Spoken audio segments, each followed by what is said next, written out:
Hey everyone, welcome to my channel. तो आज हम करेंगे हिंदी ग्रामर नव प्रेरणा हिंदी व्याकरण एवं रचना क्लास 6 की फर्स्ट चैप्टर हिंदी वर्तनी का मानकीकरण, that means standardization of Hindi spellings. So Hindi हमारी राजभाषा है। भारत सरकार के केंद्रीय हिंदी निदेशालय द्वारा वर्णों, शब्दों तथा वर्तनी में एक रूपता लाने के लिए इसका मानकीकरण किया गया है। सो बेसिकली हिंदी हमारी राजभाषा है। अब केंद्रीय हिंदी निदेशालय में मतलब कि जो हमारे राजकीय काम होते हैं वो भी हिंदी में होते हैं। तो उसमें सेम एक रूपता लाने के लिए, मतलब समानता लाने के लिए, वर्णों, शब्दों तथा वर्तनी में एक रूपता लाने के लिए इसका स्टैंडर्डाइजेशन किया गया है, जिससे कि हिंदी की वर्तनी में एक रूपता लाई जा सके। मतलब सब जगह उसको सेम तरीके से ही लिखा जाए, बोलने में भी हम सही सेम बोलें और जब हम लिखें तो उसको प्रॉपर वे में लिखें। सो मानक हिंदी वर्तनी संबंधी कुछ प्रमुख बिंदु। अब यहाँ पर जो स्टैंडर्डाइजेशन हुआ है उसके कुछ जो प्रमुख बिंदु हैं वो यहाँ पर गिवन है। जिन व्यंजनों में खड़ी पाई का प्रयोग होता है उनके संयुक्त रूप उनकी खड़ी पाई को हटाकर बनाए जाते हैं। जैसे संख्या, खड़ी पाई मतलब जो पूर्ण विराम होता है। तो जैसे अगर मैं विघ्न को वि घ न लिख दूंगी तो ये गलत है। तो मैंने क्या किया, इसकी खड़ी पाई को हटाया तो क्या बनाया, विघ्न। ठीक है। बच्चा लिखने से अच्छा है, मैंने उसकी खड़ी पाई को हटाया तो क्या बना दिया, बच्चा। सज्जन, अरण्य, पत्ता, स्वास्थ्य, ध्वज, अन्य, प्यार, गुब्बारा, दिल्ली, श्वान, राष्ट्र, स्नान आदि। ठीक है। क और फ के संयुक्ताक्षर इस प्रकार बनाए जाते हैं, जैसे चक्कर, शक्ल, रफ्तार, दफ्तर। संयुक्ताक्षर शब्द कौन से होते हैं जिसमें हम आधा वर्ड बीच में यूज़ करते हैं, जैसे बच्चा, जच्चा, गुब्बारा। तो ये क्या है, ये सारे संयुक्ताक्षर वर्ड्स हैं आपके। सज्जन, ये भी क्या है, मतलब एक ही वर्ड को जब हम एक तो यहाँ पे हमने रिपीट किया है 2 बार। संयुक्ताक्षर में जो बीच का वर्ड होता है वो हमेशा आधा आता है। ठीक है।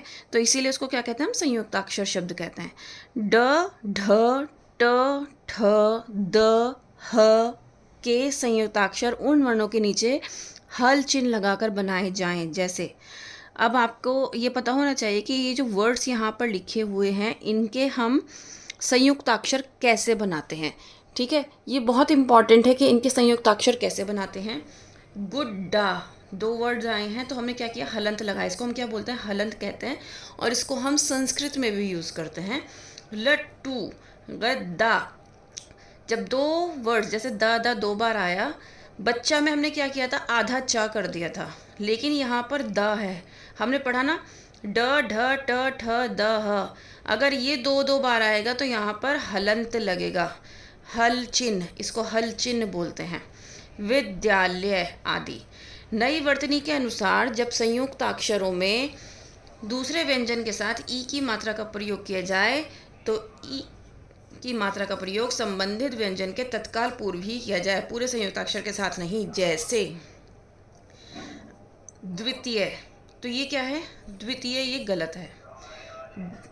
ये क्या है, द्वितीय, जो कि बिल्कुल करेक्ट है। अब कहने का मकसद ये है कि जब मात्रा लगेगी, ई की मात्रा जो लगेगी उससे पहले किया जाएगा।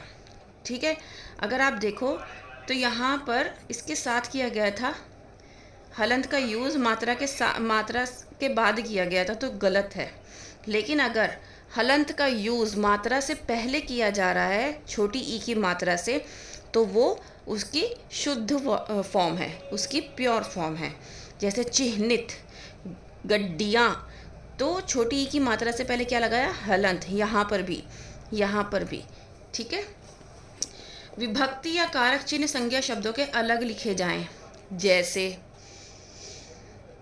रमेश ने, अगर मैं इसको रमेश ने को ऐसे लिख दूंगी, अगर जो ये प्रीपोजिशन है ने, इसको मैं ऐसे ही लगा दूंगी तो ये अशुद्ध फॉर्म है। तो क्या करूंगी मैं, ये जैसे कारक है, ने जो है वो हमारा कारक है, राइट। तो मैं इसको अगर शुद्ध फॉर्म लिखनी है तो मुझे कैसे लिखना पड़ेगा, रमेश ने। सर्वनाम शब्दों के साथ विभक्ति चिन्ह सर्वनाम शब्दों से मिलाकर लिखे जाएं। जैसे उसने। सर्वनाम शब्द के साथ हमेशा कारक मिलाकर लिखे जाते हैं, और जब हम बात करती हैं विभक्ति की, मतलब नाउन के साथ हमेशा अलग लिखे जाते हैं। तो उसने, मैंने, तूने, हम सब ने। तो जब ये वाला वर्ड यूज़ करेंगे तो तब हम क्या कर रहे हैं, हम प्रोनाउंस यूज़ कर रहे हैं। तो आपको एक बात याद रखना है, जब हम कारक को हम प्रोनाउंस के साथ, प्रोनाउंस क्या होता है, he, we, it, will, you, they, right. और अगर हम हिंदी में ही उनको कन्वर्ट करें, तुमने, मैंने, उसने, हम सब ने, तो मैं क्या कर रही हूँ, सब ने, हम ने। तो सब ये जो वर्ड है ना, हमने, सब ने, ये एक साथ लिखना है, उसने। तो आपका करेक्ट होगा। अगर आपने सब अलग लिख दिया और ने अलग लिख दिया तो ये गलत है, ठीक है। प्रोनाउंस के साथ हमें कारक को मिला के लिखना है, नाउन्स के साथ हमेशा अलग लिखना है, ठीक है। ये डिफरेंस याद रखना। यदि किसी सर्वनाम के साथ दो विभक्ति चिन्हों का प्रयोग हुआ हो तो उनमें से पहला सर्वनाम के साथ मिलाकर और दूसरा अलग से लिखा जाए। जैसे अब यहाँ पर जो कारक है वो यहाँ पर दो वर्ड्स यूज़ हुए हैं, एक है उसके लिए, यहाँ पर भी उसके लिए। तो मैंने क्या बताया था आपको कि आपको क्या यूज़ करना है, आपको प्रोनाउंस के साथ कारक को मिला के लिखना है। तो के लिए क्या होता है, पूरा कारक जो है वो के लिए है, लेकिन इसका जो के है आप इसके साथ मिला दोगे उसके साथ, सो उसके लिए, ठीक है। सम्मान सूचक शब्द श्री और जी अलग से लिखे जाएं, संज्ञा शब्दों के साथ मिलाकर नहीं। जैसे कि श्री मनोहर लाल, तो ये क्या है, ये गलत है। अगर हम संज्ञा के साथ नाउन्स के साथ श्री और जी अगर लगाते हैं तो वो हमारा रॉन्ग है। हमेशा जैसे हम कहते हैं ना मिसेस और मिस्टर हम लगाते हैं नाम से पहले, तो हम एक गैप देते हैं, राइट। तो वही चीज़ यहाँ पर है, आपको गैप देना है जब भी आप नाउन्स के साथ आप श्री और जी लगाते हो।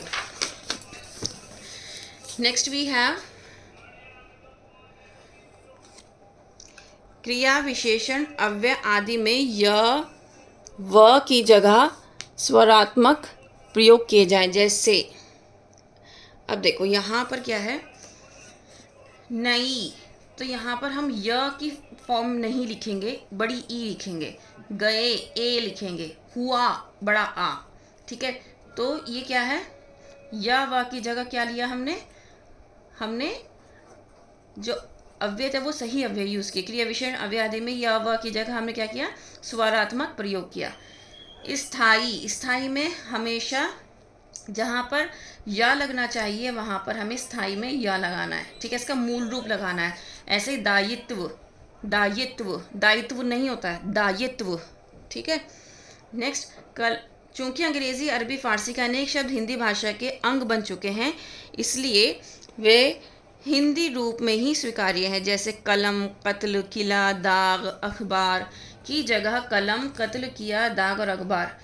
यहाँ ये बात ध्यान में रखनी चाहिए कि यदि नुक्ते, ये जो आपने डॉट लगाई है इसको हमने नुक्ता बोला है, नुक्ते के कारण शब्द के अर्थ का अंतर बताना आवश्यक हो तो नुक्ता अवश्य लगाया जाना चाहिए। जैसे राज मतलब शासन हो गया, राज मतलब किसी का रहस्य, तो नुक्ता लगने से क्या हुआ, उसका मीनिंग ही चेंज हो गया है, ठीक है। तो अगर आपका नुक्ता लग रहा है तो दैट मीन्स उसका मीनिंग जो है वो चेंज हो गया है, ठीक है। गज मीन्स हाथी, गज मीन्स एक माप, फन मीन्स सांप का फन, और यहाँ पर फन जहाँ पर नुक्ता लगाया हुनर।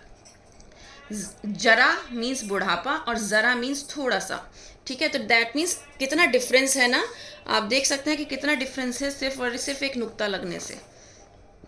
कुछ शब्दों के दो दो रूप प्रचलित हैं, वे दोनों रूप ही मान्य हैं। जैसे कुर्सी, कुर्सी, कुर्सी, गर्मी, गर्मी, बर्तन, बर्तन, गर्दन, गर्दन, शरबत, शरबत, सर्दी, सर्दी, दोबारा, दोबारा।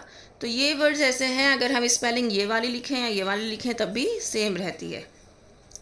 पूर्वकालिक क्रियाएं कर क्रिया में मिलाकर लिखा जाए। जैसे पूर्वकालिक क्रियाएं मतलब जो हम क्रियाएं कौन सी होती हैं, हमारी वर्ब्स, तो वर्ब्स को क्या करना है, कर में मिला के लिखना है। जैसे खाकर, जाकर, बैठ कर, खड़े होकर, ठीक है। तो हम क्या करेंगे, कर को मिलाकर लिखेंगे वर्ब्स के साथ। कुछ तत्सम शब्दों के अंत का हल हिंदी में लुप्त हो चुका है, अतः इन शब्दों को हल चिन्ह के बिना लिखा जा सकता है। जैसे महान की जगह महान, भगवान की जगह भगवान, तो मतलब ये वाले जो हलंत है ये लुप्त हो चुके हैं, बिल्कुल ख़त्म हो चुके हैं, तो हम इसीलिए यहाँ पर हलंत नहीं लगाते। संस्कृत के दुख शब्द को दुख के रूप में लिखा जा सकता है। दुख पहले ऐसे लिखा जाता था, वो भी करेक्ट है, और इसको ऐसे लिखते हैं, वो भी करेक्ट है। जो यहाँ पर पुराना रूप है चंचल, अब नया रूप ये है गंगा, और ये नया रूप है संपादक। ठीक है। ठंडा, तो ठंडा यहाँ पे ऊपर बिंदी लगाई जाती है, अंत, संबंध। ठीक है। नाउ टा पे यहाँ पे हलंत है प्लस टा, ठ ड ड ढ द य द व द ध ह म क त ह न का नई वर्तनी के अनुसार लिखा जाए। जैसे अब यहाँ पर देखो क्या है, पहले वाले में वर्ड में हलंत लगा हुआ है और जो दूसरा वर्ड है वो एज इट इज़ है। सो खट्टी, ये इसका पुराना रूप है, पहले हम ऐसे लिखते थे। अब क्या करते हैं, हम हलंत लगा कर लिखते हैं, खट्टी, गड्डी, भट्टी, बुढ़ा।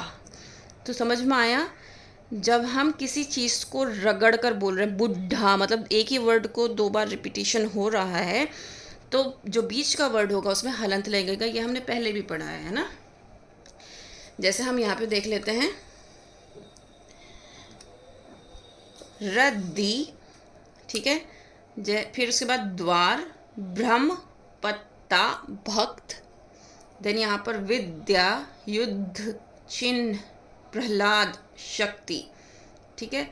यदि किसी शब्द पर ई ए ओ औ की मात्रा लगी हो तो उस पर चंद्र बिंदु के स्थान पर केवल बिंदु का प्रयोग किया जाता है।